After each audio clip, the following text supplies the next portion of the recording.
Start up எப்படின்னா என்ன தமிழ் பேசினா இது பண்ணுறாங்க. அப்படி சொல்லக்கூடாது தம்பி, எல்கேஜி படிக்கிற, கான்வென்ட்டில் படிக்கிற, இனிமேல் உனக்கு யூரின் வந்துச்சுன்னா விசில் அடிக்க போகிறேன்னு சொல்லு, நான் புரிஞ்சுக்கிடுவேன். சரியா? சார் விசில் அடிக்க போகிறேன், அந்த இருக்கு ரெஸ்ட் ரூம் போய் அடிச்சுட்டு முடிஞ்சு. அன்னைக்கு சாயந்தரம் அவங்க பாட்டி பக்கத்தில் படுத்திருக்கான். பாட்டியை கூப்பிட்டு, பாட்டி விசில் அடிக்க போகிறேன் அப்படின்னு. இல்லை எல்லாம் தூங்குறாங்க, விசில் அடிச்சா எந்திரிச்சிருவாங்க. நீ மெதுவாக என் காதில் வந்து அடிப்பா அப்படின்னு. ஐயா தென்கட்சி சாமிநாதன் நான் ஒரு கூட்டத்தில் பேசினோம். அப்போ அந்த மேடையில் அவங்க சொல்கிறாங்க, நான் ஒரு கிராமத்துக்கு என்னை பேச கூப்பிட்டுருந்தாங்க, நான் போனேன்.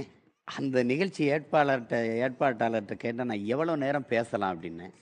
நீங்கள் எவ்வளோ நேரம் வேணாலும் பேசலாம், ஆனால் நாங்கள் அரை மணி நேரத்துக்கு மேலே இருக்க மாட்டோம் போகிறேன். வின்சென்ட் சர்ச்சில் இருக்காருல்ல, அவர் காலையில் போயிட்டுருக்காரு, ஒரு படக்கடை.